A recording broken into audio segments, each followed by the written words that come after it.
Hi friends, நம்ம இப்போ என்ன வீடியோ பார்க்க போகிறோம் அப்படின்னாக்கா நாட்டு கெண்டை மீன் குழம்பை பற்றி தான் பார்க்க போகிறோம். வாங்க நாட்டு கெண்டை மீன் குழம்பு எப்படி இருக்குன்னு பார்க்கலாம். ஃபஸ்ட்டு மீன் எடுத்துக்கிட்டோம். மீனை நல்லா சுத்தம் பண்ணி எடுத்துக்கிட்டோம்.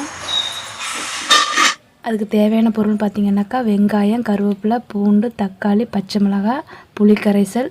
தாளிப்புக்கு தேவையானது பார்த்திங்கனாக்கா வெந்தயம், கடுகு, சோம்பு. இப்போது கடாயில் சட்டி வச்சுக்கலாம். சட்டி சூடானதுக்கப்புறம் எண்ணெய் சேர்த்துக்கலாம். எண்ணெய் சேர்த்ததுக்கப்புறம் எண்ணெய் ஹீட் ஆனதுக்கப்புறம் கடுகு, வெந்தயம், சோம்பு தாளிப்பருப்பு போட்டுக்கலாம்.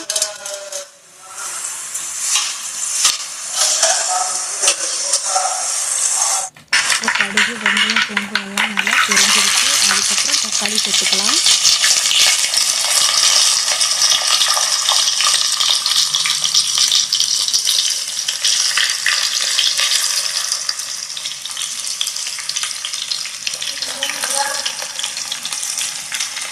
தக்காளியும் நல்லா வதங்கிடுச்சு. அதுக்கப்புறம் பூண்டையும் சேர்த்துக்கலாம்.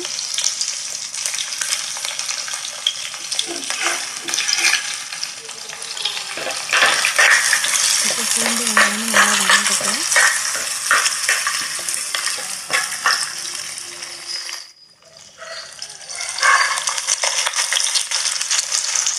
இப்போ பூண்டு வெங்காயம் நல்லா வதங்கிடுச்சு. அதுக்கப்புறம் வச்சு தக்காளியை சேர்த்துக்கலாம்.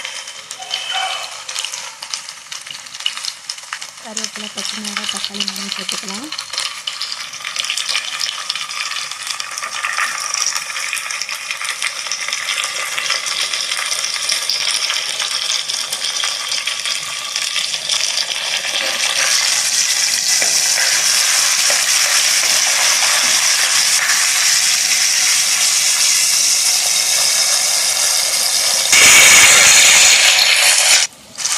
வெங்காயம், தக்காளி, பச்சை மிளகாய் நல்லா வதங்கிடுச்சு.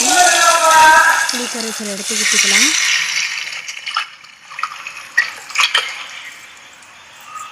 இப்போ நல்லா குழம்பு கொதியட்டும். கொதிஞ்சு எண்ணெய் பிரிஞ்சு வர ஸ்டேஜில் மீனை எடுத்து சேர்த்துக்கலாம்.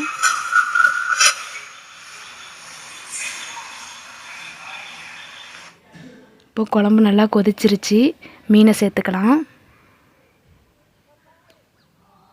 அதுக்கப்புறம் வெட்டி வச்ச வெங்காயத்தை மாங்காவை சேர்த்துக்கலாம்.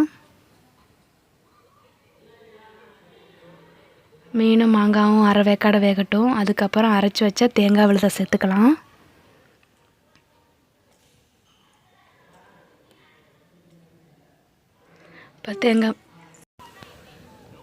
இப்போ மாங்காய், மீன், தேங்காய் 3 சேர்த்ததுக்கப்புறம் குழம்ப சிம்மில் வச்சுக்கலாம். ஹை ஃப்ளேமில் வச்சாக்கா மீன் உடஞ்சிரும், முழுசாக நமக்கு கிடைக்காது. அதனால் சிம்மில் வச்சுக்கலாம்.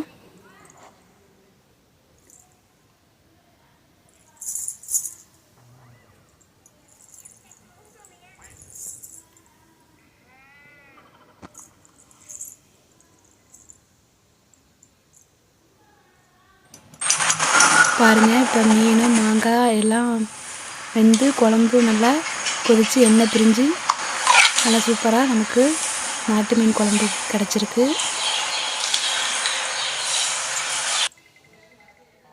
மீனெல்லாம் நல்லா வெந்துருச்சு. மாங்காயும் வெந்துருச்சு.